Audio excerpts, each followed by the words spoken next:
Kini kami hidup ya Tuhan, hanya untuk memuliakan nama-Mu, hanya untuk meluaskan kerajaan-Mu, hanya untuk menyenangkan hati-Mu.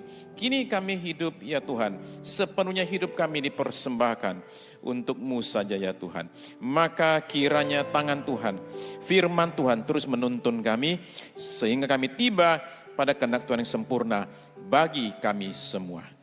Berfirmanlah ya Tuhan Yesus, pakai hamba-Mu pada malam ini Tuhan, menyampaikan apa yang dari isi hati Tuhan buat kita, buat kami sekalian ya Tuhan. Dan adalah doa kami supaya Roh Kudus bekerja ketika firman Tuhan disampaikan, sehingga pada hari ini firman Tuhan disampaikan dengan kuat kuasa Roh, di dalamnya ada kehidupan, dalamnya ada pemulihan dan kesembuhan bekerja atas setiap kami. Termasuk kami yang ikut ibadah secara streaming Tuhan. Kuasa yang sama menjamah kami juga. Kami berterima kasih, bersyukur. Biar setiap firman ditaburkan, jatuh ke tanah hati yang subur, tumbuh dan berbuah dalam hidup kami.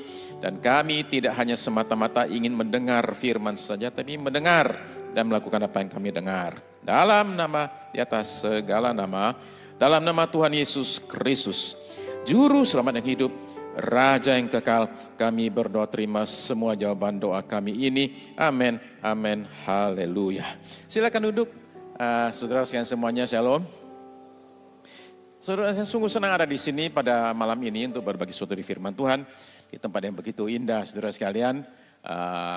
Roh yang sama bekerja, nama yang sama dipermuliakan, Allah yang sama lakukan semua karya yang ajaib ini, saudara sekalian. Berapa di sini yang pernah mendengar nama Viola Davis? Ada nggak yang pernah dengar? Oh oke. Viola Davis, oke. Ya. Nah Viola Davis sebenarnya suatu nama yang agak asing buat kita, kecuali Anda penggemar film kelas berat. Viola Davis ini bermain di banyak sekali film. Perhatikan umpama tahun lalu The Woman King. Ya. Viola Davis ini bermain dengan banyak bintang-bintang film terkenal sekali. Saya tunjukkan ya, slide saya yang pertama ya. Oke. Sekalipun dia banyak sekali prestasinya, tapi dia punya satu masa lalu yang sangat amat kelam sekali. Viola itu suatu hari bercerita tentang trauma dalam hidupnya. Dia cerita bahwa waktu dia masih di sekolah, itu sering sekali dia pulang sekolah itu harus lari. Kalau dia nggak lari, ya habis dibully. Dia bilang, saya mesti lari sambil ducking, oke? Sambil dia itu mesti menghindari lemparan bata. Yang ngelempar teman-temannya semua. Dilemparin batu, lemparin bata, tapi suatu hari dia bilang, saya telat. Dan karena dia bilang saya telat, saya ditangkap, dibawa ke kepala gengnya. Kepala gengnya orang kulit hitam juga, yang lain kulit putih. Terus kepala geng bilang gini, ya ampun kamu tuh ternyata jelek banget, you're so ugly. Nah Viola bilang gini, but you're black like me. No, I'm not black. Dan kemudian dihajar. Dipukul berkali-kali, dan pada hari itu sekian puluh tahun kemudian ketika sudah jadi bintang film terkenal, Viola Davis itu bilang gini, I realize, dia bilang, I still have that child within me. Itu anak kecil itu yang lari dikejar itu masih ada pada diri saya. Itu penderitaan saya ketika masih di sekolah itu mengejar saya berpuluh-puluh tahun. Tapi yang luar biasa apa? Yang luar biasa adalah salah satu kritikus film bilang begini, bahwa Viola Davis ini itu paling jago memerankan orang yang lagi mengalami penderitaan. Intensitasnya ketika main sebagai pemain film demikian itu yang muncul dari private hardship, dari kesusahan secara pribadi. Nominasi Oscar yang pertama itu didapat ketika dia main film cuma 7 menit. Dalam 7 menit itu dia yakinkan orang bahwa dia pantas dapat piala Oscar. Hanya 7 menit dia bicara sama Meryl Streep. Dan itu ekspresi wajah sebagai seorang mama yang anaknya itu alami pelecehan seksual. Itu sedemikian intensnya, orang bilang gak ada kesempatan buat yang lain. ini orang bisa dapat piala Oscar. Nah, jadi tapi semua itu lahir dari hardship. Dia adalah seseorang yang mengalami trauma demi trauma dalam hidupnya dan itu mengejar dia sampai berpuluh-puluh tahun kemudian. Nah, kalau orang mendengar kata trauma nih, biasanya orang berpikir trauma secara psikologis. Padahal trauma punya arti juga secara fisik. Artinya, umpama kalau saya dipukul orang, tangan saya dipukul, terus tangan saya ini sekarang ini jadi biru-biru, itu namanya trauma. Tapi ketika orang bicara trauma, biasanya orang bicara trauma secara psikologis, yaitu suatu kondisi negatif dalam jiwa seseorang yang terjadi ketika dia mengalami kejadian yang sifatnya itu negatif. Saya kasih contoh, oke. Ini kan ada dua macam trauma. Trauma akut dan kronis. Trauma akut itu adalah trauma yang membahayakan jiwa, terjadi cuma satu kali. Contoh, kalau Anda pernah alami kecelakaan berat, Anda lolos kan, nggak meninggal. Tapi 10-20 tahun kemudian, masih kebayang, selalu ada ketakutan kalau naik mobil, itu trauma. Trauma itu bisa muncul kalau kehilangan orang tua yang dikasih, atau orang yang siapapun juga yang dikasih, itu menimbulkan suatu trauma. Trauma bisa muncul dari kadang-kadang hal yang sepele. Umpama anak saya di sini sama anak saya Nathan. Anak saya ketika dia SMP itu ikut acara retret sekolah. Dan malam itu semua suruh tutup mata. Tutup mata dan sekarang bayangkan kalian pulang ke rumah papa mama nggak ada, sudah nggak ada. Wah itu dipicu demikian. Dan kita protes ke sekolah. Bahwa yang demikian ini bikin trauma anak-anak. Nathan pulang ke rumah, pertanyaan pertama, mana papa, mana mama? Semenjak hari itu kalau saya naik pesawat, dia nanya, naik pesawat apa? Oke, gimana rekornya pesawat itu? Aman apa enggak? Pernah enggak kecelakaan? Dia alami trauma berbulan-bulan loh. Takut kehilangan papa mama hanya karena gara-gara satu orang niat baik dan mengatakan bayangkan kalau kamu pulang ke rumah papa mamamu sudah enggak ada. Nah jadi itu hal demikian itu membawa trauma tapi cuma satu kali. Trauma akut, boom satu kali. Tapi peristiwa efeknya berjalan sampai berpuluh-puluh tahun. Tapi ada trauma yang sifatnya kronis. Contoh adalah bully. Dibully, diejek, dihina. Itu kalau dilakukan terus-menerus berulang-ulang menimbulkan trauma. Atau barangkali kekerasan dalam rumah tangga. Alami pemukulan, hal semacam itu. Alami pelecehan seksual yang berulang-ulang. Semua itu menimbulkan namanya trauma yang sifatnya kronis karena terulang terus. Nah, trauma bisa satu kali peristiwa, tapi kemudian membawa efek sampai bertahun-tahun. Salah satu orang yang konseling ke saya, itu simpel sekali. Dia cerita, saya kalau naik ke mimbar, dia jadi WL. Tiap kali ke mimbar, dia kalau ngomong pasti belepotan. Seperti itu. Okay. Dan itu membuat dia susah sekali. Ketika konseling, saya tanya sama dia. Tolong ceritakan, ini kejadian mulai kapan? Dia bilang ketika saya ujian skripsi. Ujian skripsi saya disuruh maju ke penguji. Saya ditanya satu pertanyaan. Lalu saya menjawab, saking mau cepat jawab, saya ngomong gini. Nah, dosennya ketawain dia. Semenjak hari itu, dia yang gak pernah gagap, jadi gagap. Dan itu berjalan sampai sekitar 4 tahun.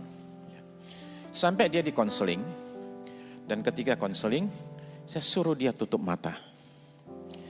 Dan tanya sama dia, ketika kamu lagi depan dosen, dan kamu ngomong seperti itu, ada siapa di situ? Dia bilang, ada Yesus. Oke, ada Yesus, iya. Yesus ngapain? Dia bilang, Yesus pegang saya, peluk saya, dan bilang sama saya, it's okay, gak apa-apa. Saya kembali ke kota itu untuk konseling dia bulan berikut, dan kemudian setengah tahun berikut. Dan dia cerita bahwa semua gagapnya itu hilang. Traumanya itu menjadi hilang karena dia sadar Tuhan itu ada di situ. Sekalipun demikian, reaksi atau ciri orang trauma yang pertama adalah yaitu ketakutan yang besar sekali. Ketakutan yang membuat orang jadi seperti lumpuh. Apalagi kalau ke tempat tertentu yang dia tahu di sana saya pernah alami satu hal tidak baik.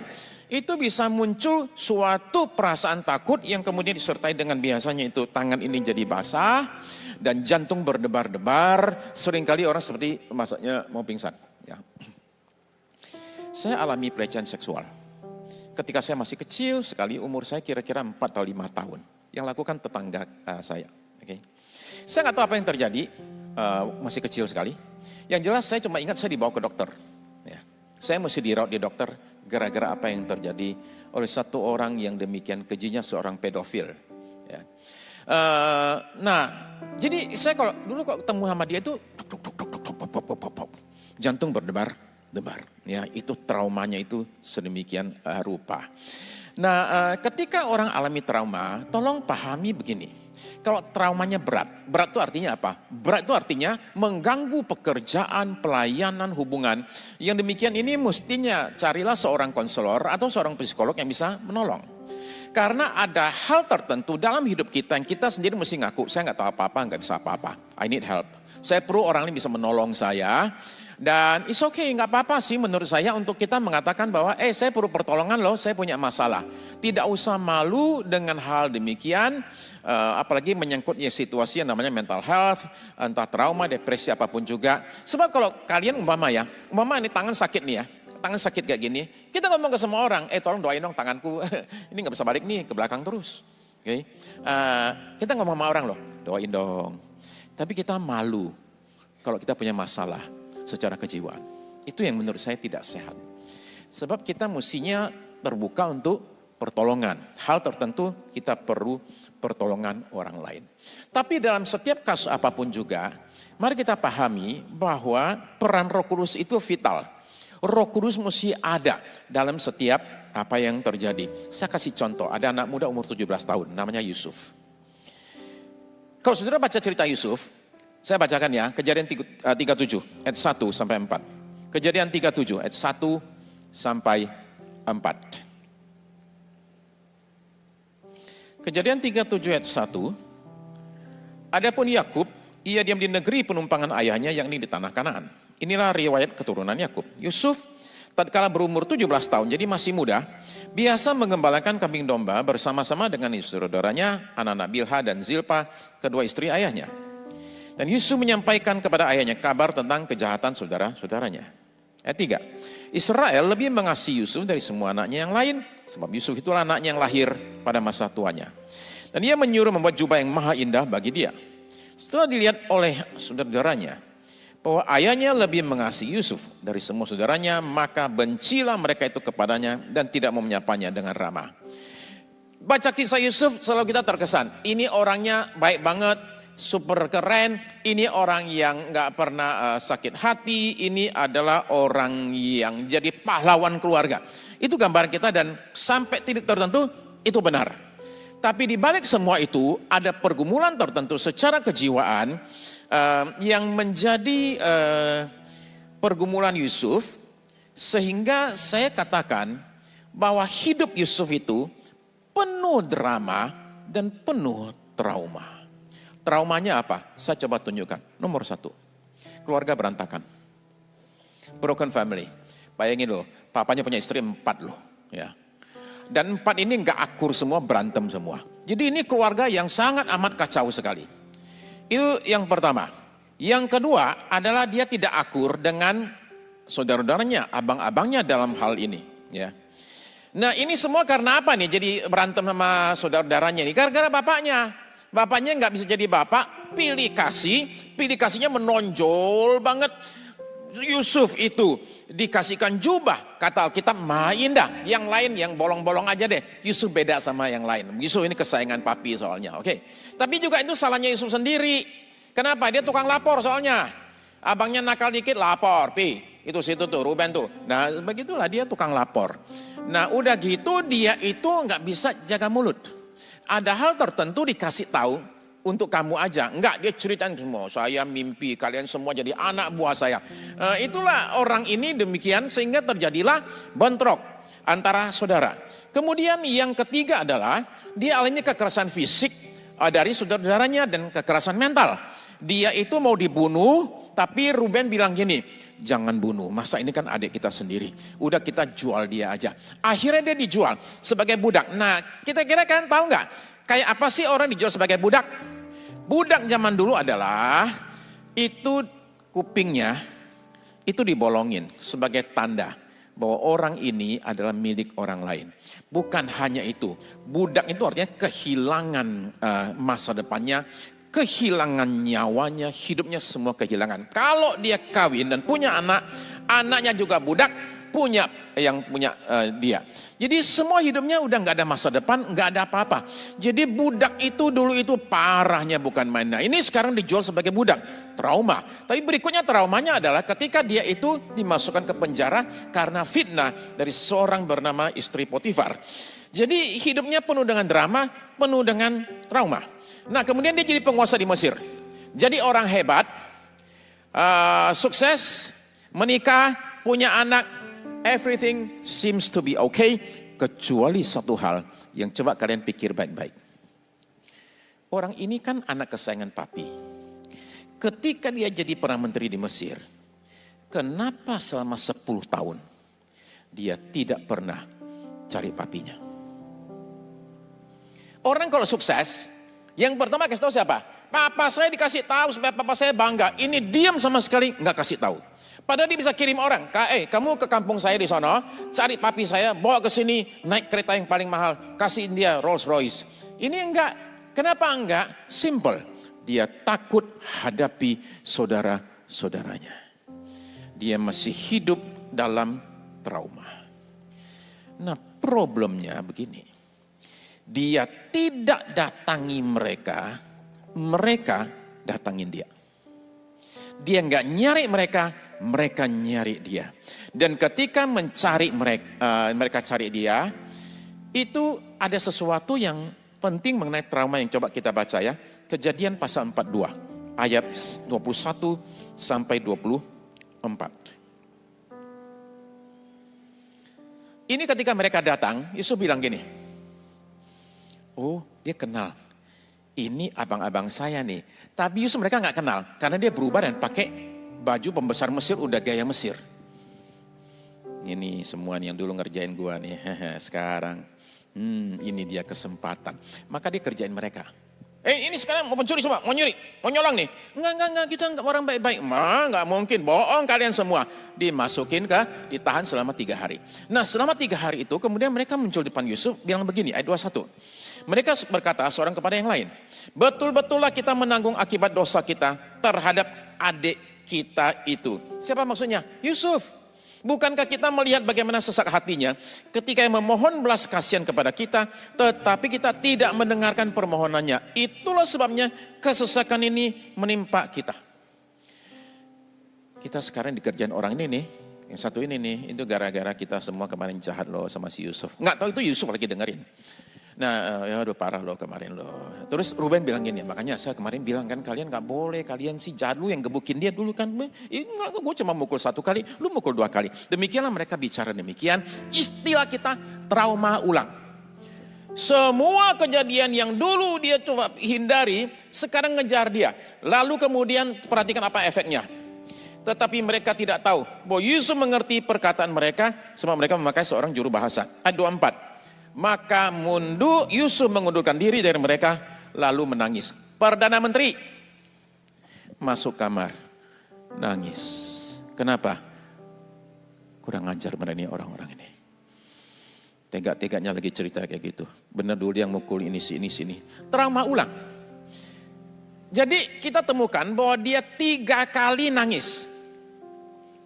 Nangis pertama gara-gara mereka trauma ulang.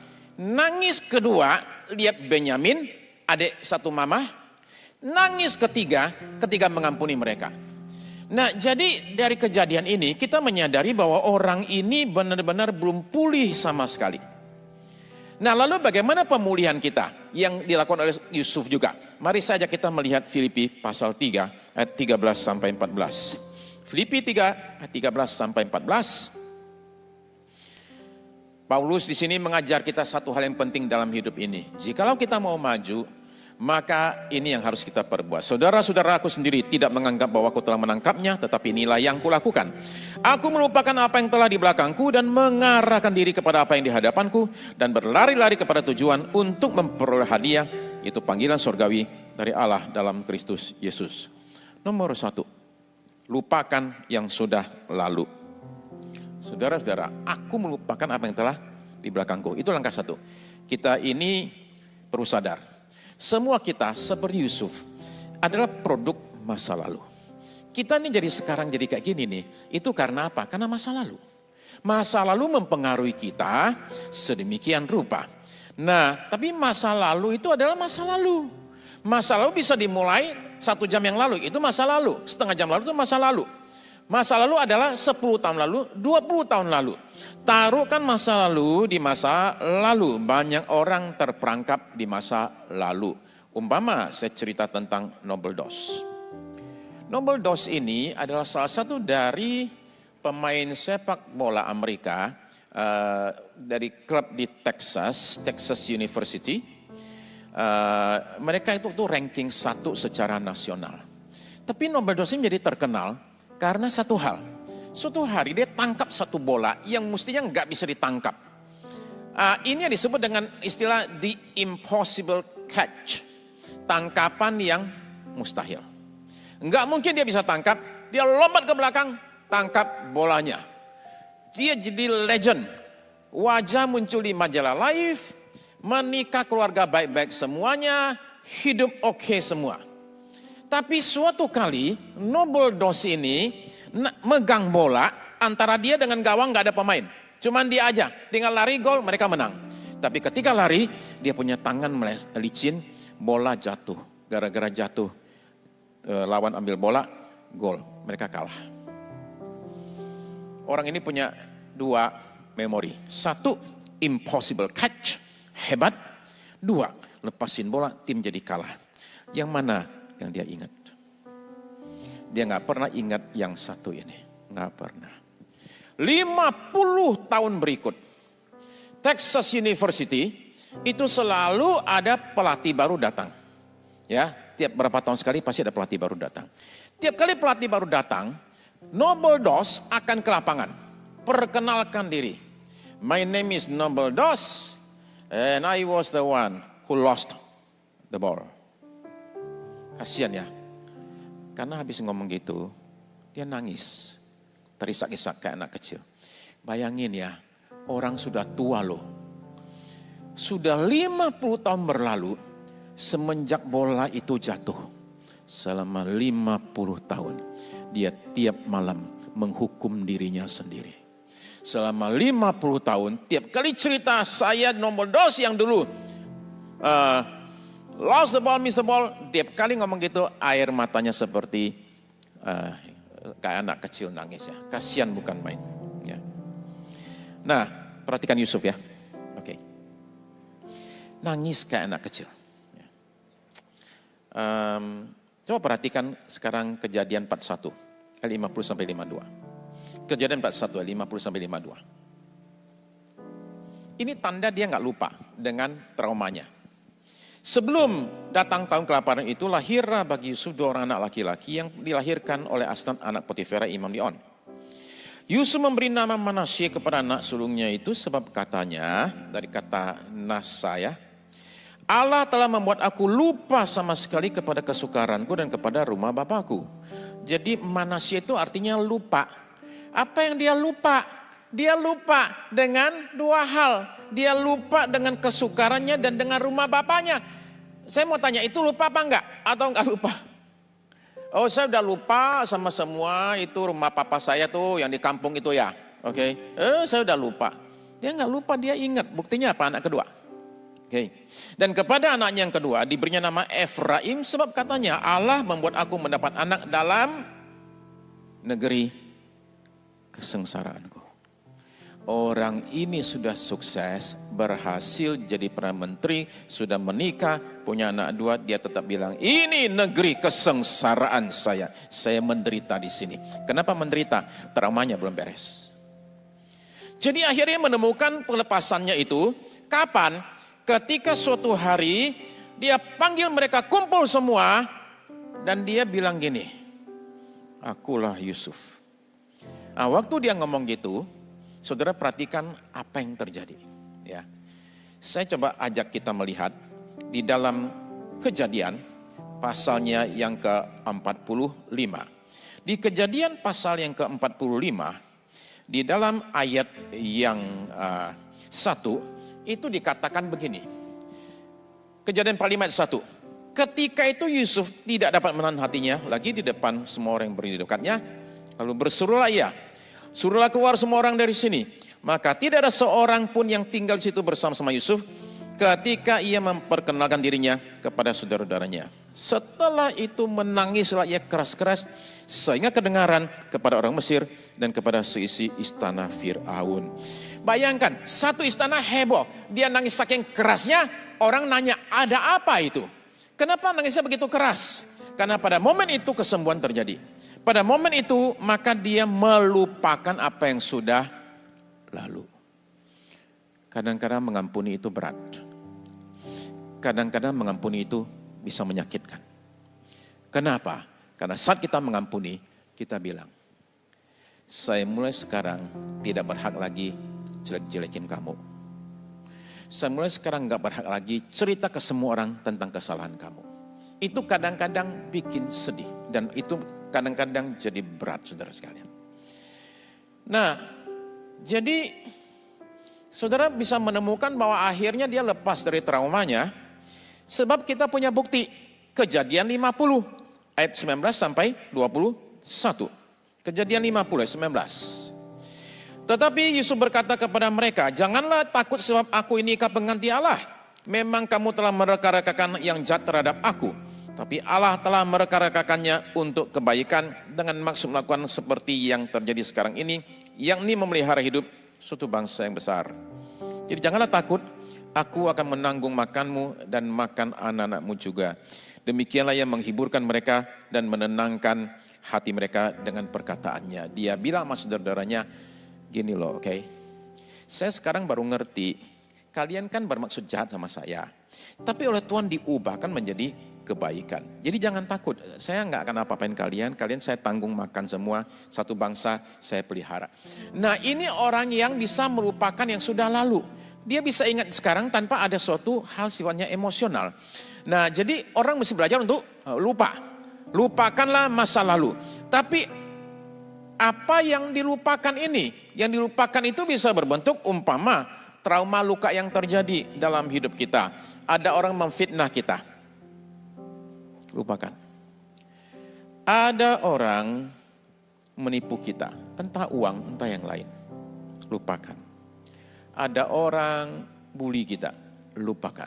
Ada orang menyerang kita, lupakan.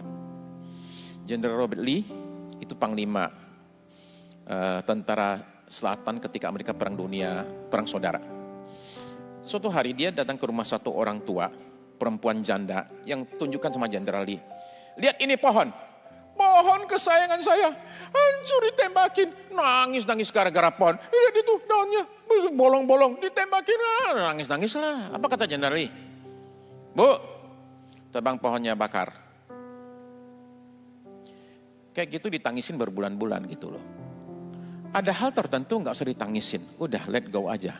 Gak usah dijadiin dilebay gitu loh, gak usah digede-gedein. Udah selesai semua, udah beres. Ya. Nah, karena kalau enggak, kita ini bisa berpuluh-puluh tahun memendam luka. Saya punya cerita tentang orang Thailand ini, yaitu Tanapat Anakesri. Dia reuni tahun 2019. Ketika reuni, dia lihat satu orang. Dan dia datangi orang tersebut, temannya waktu SMA. Dia bilang gini, dulu waktu kita SMA, lu sekali hina-hina gue, sekarang lu minta maaf. Temannya bilang, aduh, aku mau udah lupa. Enggak lupa. Dulu lu sering hina, sekarang minta maaf. Temannya bilang, saya minta maaf apa? Saya lupa. Enggak ingat sama sekali.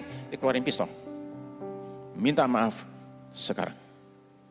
Enggak mau, dor, mati, ditembak. Jadi kata teman-temannya, sebenarnya nih si Tanapat ini, tiap kali kalau mabok, selalu nangis, dia bilang gini, gua dulu dibully tuh. sama si X itu. Kurang ngajar itu orang. Mereka pikir ini biasa, tahu-tahu benar kekerasan sampai bunuh orang. Itu gara-gara trauma, luka yang tidak sembuh sama sekali diingat-ingat. Tapi bayangkanlah kalau jadi dia. Tiap kali yang diingat apa? Gue dikerjain. Kurang ajar tuh orang, kurang ajar. Alangkah mengerikannya hidupnya.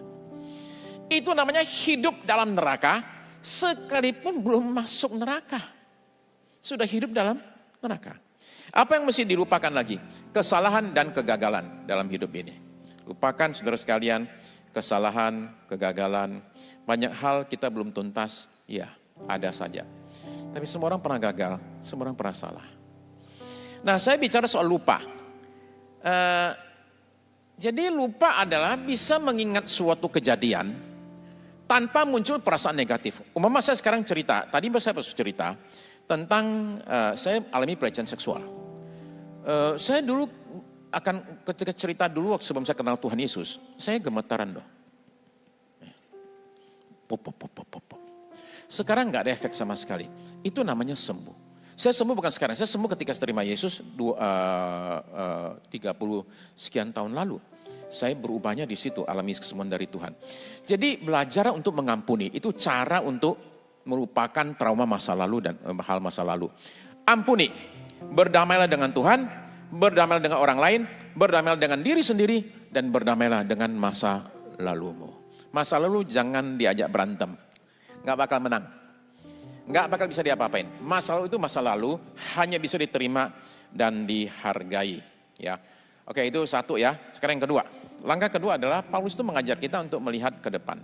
Lupakan yang di belakang, pandang ke masa depan. Dia berkata begini, aku melupakan apa yang telah di belakangku dan mengarahkan diri kepada apa yang di hadapanku. Jadi ini ibarat orang kalau nyetir. Orang nyetir tuh nggak ada loh. Nyetir itu sambil lihat ke belakang. Nggak mungkin, nggak nyampe dia. Ini ibarat orang jalan. Nggak mungkin orang jalan sambil lihat begitu. Nggak ada orang jalan kayak seperti itu. Oke. Jadi semua kita kalau ingin apapun dalam hidup kita, semua orang mesti lihat ke depan. Lupakan yang di belakang, arahkan ke depan. Nah, ke depan itu ada apa? Simple, kata Paulus, dan berlari-lari kepada tujuan. Tujuan itu memberikan arah dalam hidup kita. Orang mesti punya sesuatu tujuan, karena dari tujuan muncullah energi. Saya kasih contoh ya, soal orang punya tujuan kemudian jadi energi. Oke. Saya tunjukkan foto oma ini ya, orang Korea namanya Cha, ya. Cha Sasun.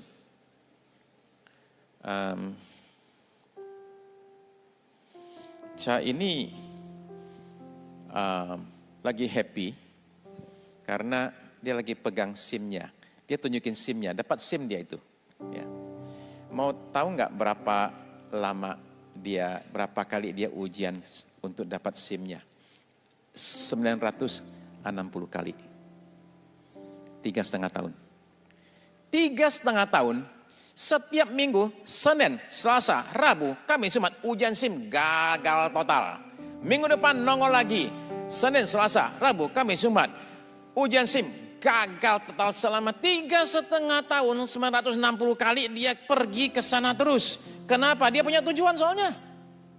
Saya pengen dapatin SIM saya itu.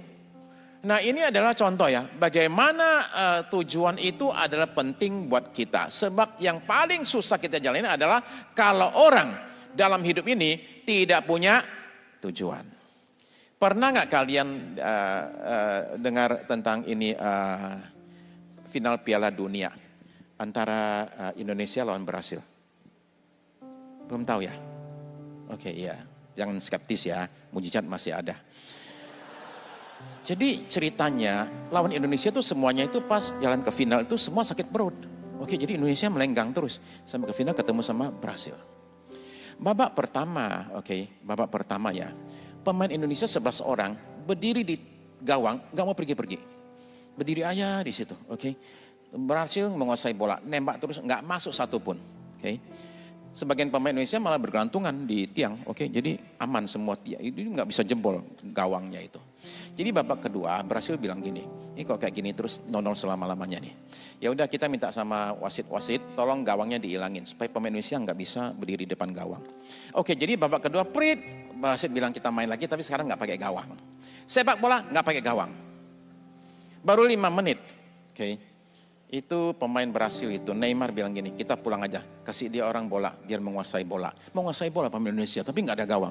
Oke. Untuk apa main bola nggak pakai gawang? Pernah nggak lihat orang main basket nggak pakai itu basketnya? Pernah nggak lihat orang main golf nggak pakai lubang? Dia mukul terus dari pagi sampai malam. Oke, mukul terus. Oke. Bolanya dari emas loh, sticknya juga dari emas. Capek deh. Nah, ada banyak orang seperti demikian. Kenapa? Hidup tanpa tujuan. Jadi orang akhirnya tidak menemukan kekuatan. Maka saya mengatakan, apapun yang terjadi dalam hidupmu, cari itu yang namanya kehendak Tuhan buat diri kita.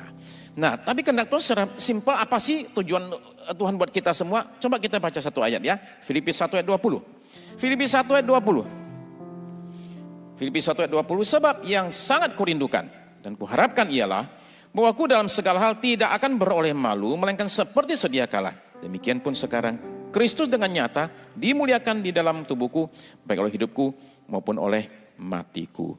Tujuan hidup kita secara simpelnya adalah menyenangkan, memuliakan Tuhan. Bagaimana caranya? Kalau Anda bekerja, kerja yang terbaik sehingga nama Tuhan dipermuliakan. Kalau Anda pengusaha, lakukan usahamu dengan benar sehingga orang memuliakan Tuhan ketika melihat Anda. Kalau Anda umpama masih kuliah sekolah, lakukan yang terbaik sehingga orang bisa memuliakan Tuhan ketika melihat kita. Ya, itu memuliakan Tuhan secara simpel. Nah, setelah saya memiliki yang namanya tujuan, saya lakukan yang berikut, yaitu yang terakhir. Poin saya yang terakhir adalah orang harus lupakan yang di belakang, pandang ke depan, dan kemudian berlari mengejar tujuannya tersebut.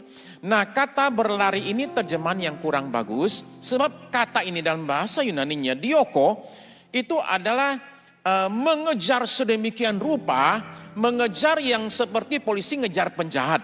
Seperti orang kalau lagi lomba itu tinggal sedikit lagi, dia akan capai garis finish, maka dia kerahkan semua kemampuannya untuk dia sampai ke finish. Jadi ini bicara all out. Lakukan semuanya untuk mengejar yang namanya sasaran tersebut dalam hidup kita. Muncul kekuatan ketika kita sadar bahwa semuanya ini harus saya lakukan supaya saya itu bisa tiba sampai kepada sasaran yang saya inginkan.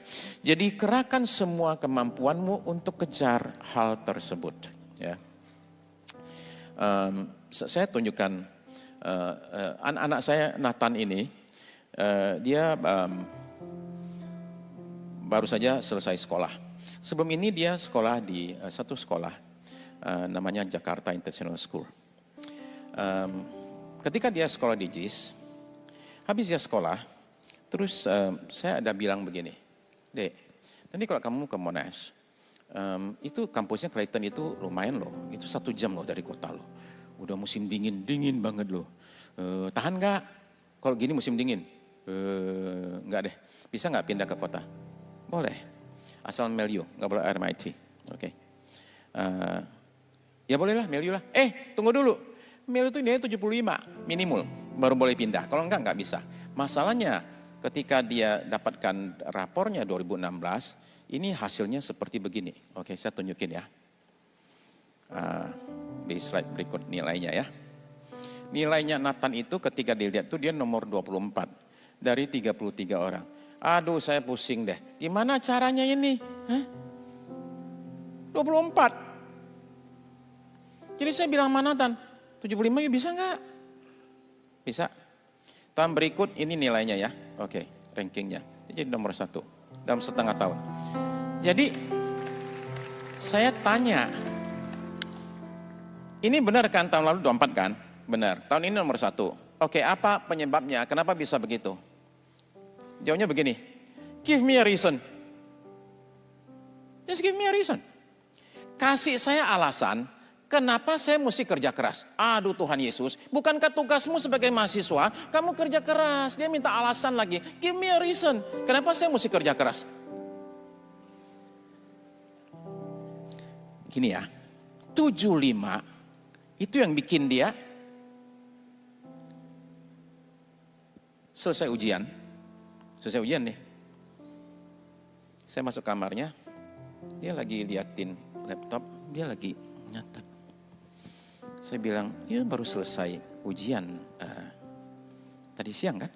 Iya, ini apa? Belajar. Apa? Semester depan. Bukannya kamu ada break? Iya, nggak apa-apa, persiapan. Kenapa? Karena angka 75 harus dia kejar. Jadi 75 itu memberi dia kekuatan untuk harus lakukan ini. Maka sekarang saudara jangan heran, kenapa Mawar Sharon itu pakai angka 2030, 300 dan 1 juta. Sebab adanya angka itu memicu kita untuk keluarkan semua tenaga kita untuk lari ke sana. Itu sebabnya kenapa saudara dan saya bersadar ini. Kekuatan dari suatu tujuan dalam hidup kita. Tujuan itu membuat kita akhirnya punya daya juang yang hebat sekali untuk kita bisa lakukan yang terbaik. Ya, saya kembali ke Viola Davis. Okay. Viola Davis itu sepanjang karirnya, saya baru sadar ini orang hebat sekali. Yang slide terakhir ya, slide yang terakhir. Aktris kulit hitam pertama yang terima 4 nominasi Piala Oscar. Aktris kulit hitam pertama yang menerima Triple Crowns untuk acting, 3 yang terbaik. 1 dari hanya 24 orang pemenang Piala EGOT, Emmy, Grammy, Oscar, Tony. Prestasinya hebatnya bukan main, yang mendorong dia adalah trauma masa kecilnya. Tahu nggak yang hebat apa? Artis Hollywood nggak banyak yang kayak dia tiap minggu ke gereja. Ya. Tapi dia kembali ke sekolah tempat dia dibully. Untuk apa? Untuk kasih duit. Sekolahnya kurang duit. Dia dengar. Dia datang dan bilang, saya kasih duit. Supaya yang bagian ini tetap bisa berjalan dengan baik. Itu orang bilang come full circle. Dulu saya di situ dianiaya, sekarang saya kembali untuk jadi berkat besar. Tahukah saudara bahwa Tuhan Yesus itu alami trauma yang sangat amat mengerikan. Ketika baru lahir, lahirnya di kandang. Di sini ada nggak lahir kandang? Nggak ada. Kita semua lahirnya mah oke-oke aja nih. Ada nggak di sini yang ketika umur 2 tahun jadi pengungsi? Nggak ada kan? Nggak ada, kita semua oke-oke. Tuhan Yesus itu lahir di kandang, umur 2 tahun jadi pengungsi, mau dibunuh. Di sini nggak ada yang mau dibunuh kan? Kayaknya nggak sampai separah itu. Tuhan Yesus itu ketika hidupnya banyak ditolak orang, kemudian bukan hanya itu, dia akhirnya ditangkap, disiksa, disalib, mati di kayu salib. Hidupnya itu penuh dengan penderitaan dan trauma, kata Yesaya. Tapi justru karena itu, oleh bilur-bilurnya kita menjadi sembuh. Saya sembuh karena Yesus menyembuhkan saya. Ketika saya bertobat jadi Kristen, salah satu orang pertama yang saya ampuni adalah orang yang lakukan pelecehan seksual terhadap saya. Ketika saya ketemu dia, saya bukan lagi anak kecil yang ketakutan dilecehkan. Saya ketemu dia sebagai satu orang dalam Tuhan, anak Tuhan, yang sanggup mendoakan dia dan menawarkan kasih Kristus kepada dia. Jadi pemulihan terjadi karena apa? Karena Yesus berkorban buat kita, oleh bilur-bilurnya kita menjadi sembuh, darahnya menyucikan kita. Barang siapa yang merasa berbeban berat, lagi susah, ini kata-kata Yesus, marilah kepadaku semua yang letih lesu dan berbeban berat. Aku akan memberi kelegaan kepadamu. Jadi jikalau hari ini ada kita di sini yang barangkali berkata, ini khotbah tentang hidup saya mengenai saya. Saya banyak sekali kekhawatiran yang orang tidak tahu. Saya sering kali takut yang saya nggak berani ngomong ke orang. Mungkin hari ini adalah hari buat Anda terima kesembuhan. Barangkali ada di sini orang-orang yang dalam hidup ini merasakan tidak berdaya dan tak berguna. Barangkali ada yang melakukan self-harm. Barangkali ada yang sepanjang hidupnya ini minum obat dan nggak ada yang tahu. Pada hari ini, saya percaya Tuhan lakukan sesuatu melalui Roh Kudus. Saya mau mendoakan saudara, jikalau saudara bersedia saat ini, kita datang kepada Tuhan. Mari kita bangkit berdiri, kita datang kepada Tuhan Yesus. Terima kasih Tuhan Yesus.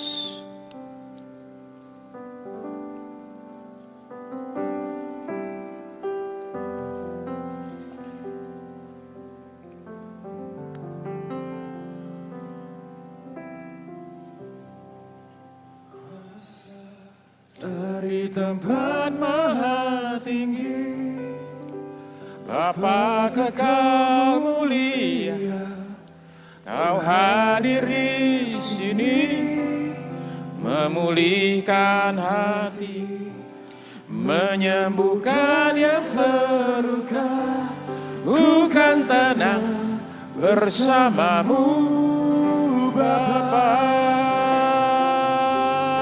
Mengalir kuasa dari tempat maha tinggi, Bapa kekal mulia, Kau hadir di sini, memulihkan hati, menyembuhkan yang terluka, bukan tenang bersamamu Bapa.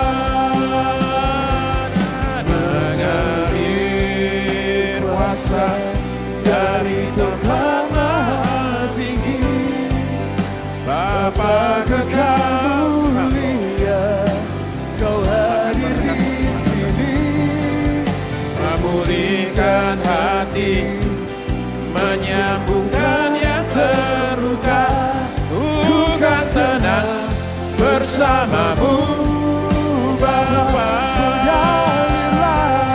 Mengalir Yesus, Yesus, Yesus dari Tuhan maha tinggi, Bapa kekal mulia, Kau hadir di sini, memulihkan hati, menyembuhkan yang terluka, bukan terbang bersamamu Bapa. Mengalir kuasa dari tempat maha tinggi, Bapa kekal mulia, Kau hadir di sini, memulihkan hati, menyembuhkan yang terluka, bukan tenang bersamamu Bapa. Mengalir kuasa dari tempat maha tinggi, Bapa kekal mulia, Kau hadir di sini, memulihkan hati, menyembuhkan yang terluka, bukan tenang bersamamu Bapa.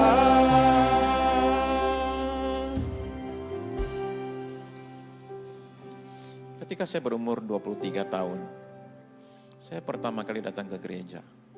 Dan saya nggak tahu gereja itu seperti apa. Saya seumur hidup belum pernah ke gereja. Hari itu saya masuk ke tempat kecil itu, gereja yang saking nggak punya, nggak ada keyboard, nggak ada gitar. Kami nyanyi, pendetanya pakai mistar. Saya nggak tahu hari itu lagunya apa, saya nggak tahu khotbahnya apa. Yang saya tahu cuma satu, hari itu ada suatu kuasa menjamah saya. Sakit saya 9 bulan hilang sama sekali dalam satu kali itu didoakan. Saya hari itu ketemu dengan yang namanya power, kuasa yang sanggup mengubahkan orang sedemikian rupa. Suatu kuasa yang sanggup lepaskan rantai berat.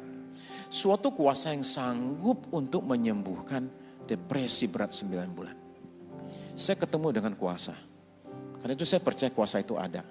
Dan sore ini, malam ini, kuasa itu bekerja di sini. Bolehkah saya berdoa buat saudara yang pada malam ini sungguh merasakan saya perlu sekali kuasa menjamah hidup saya.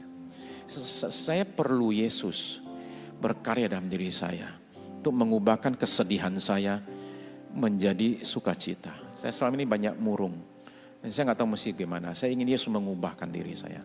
Mereka ada di sini yang merasa, saya tangkap satu kata broken. Ada sesuatu yang hancur dalam hidupmu. Dan Yesus memulihkan kepingan-kepingan dalam hidupmu dan mengubahkannya, membuat utuh.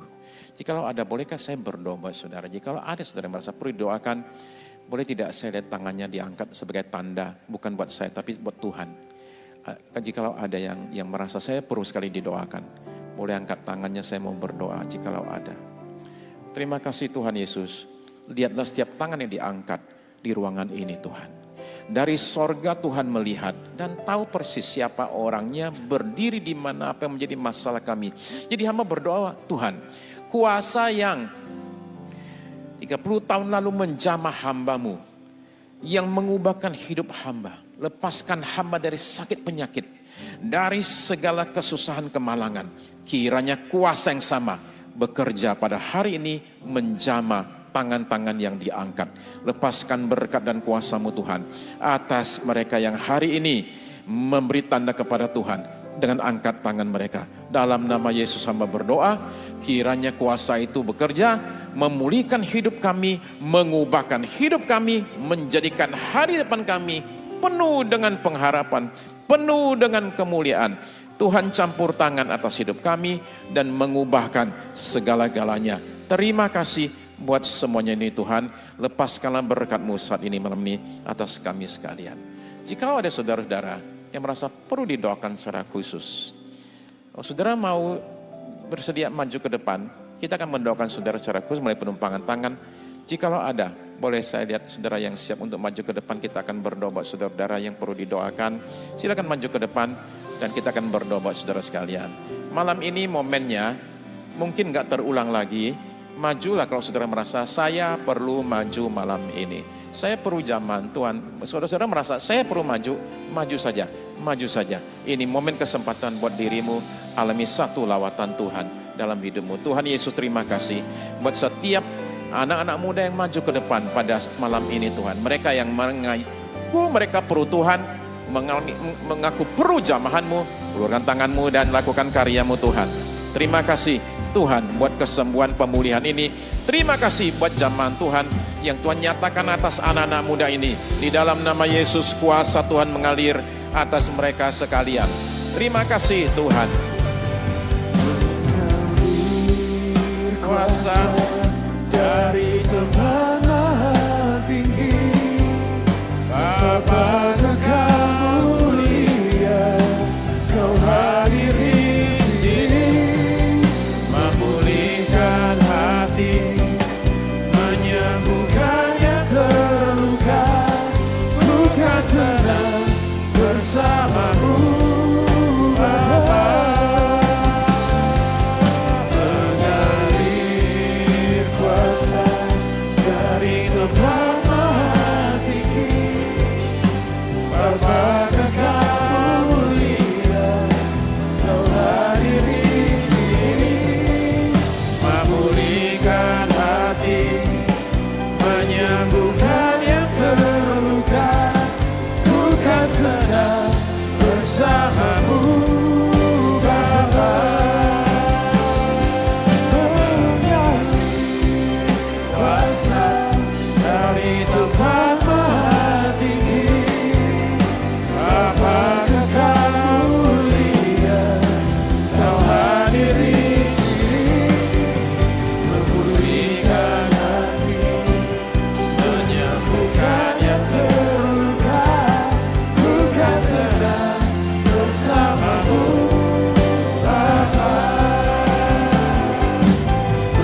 ya Tuhan, untuk hadirat-Mu yang memulihkan. Terima kasih Tuhan Yesus, Engkau hadir di tengah-tengah jemaat-Mu. Kami beriman Tuhan, ketika kebenaran firman Tuhan disampaikan, ketika kita tahu bahwa Yesus oleh karena pengorbanannya di atas kayu salib telah memulihkan setiap trauma, setiap luka. Kami percaya dengan iman di dalam nama Tuhan Yesus, setiap ikatan itu telah dipatahkan, dihancurkan oleh kuasanya di dalam nama Tuhan Yesus. Mari sama-sama ikuti doa saya. Tuhan Yesus, terima kasih pada malam hari ini Engkau telah memulihkan aku. Engkau telah memulihkan setiap lukaku. Engkau telah memulihkan setiap traumaku.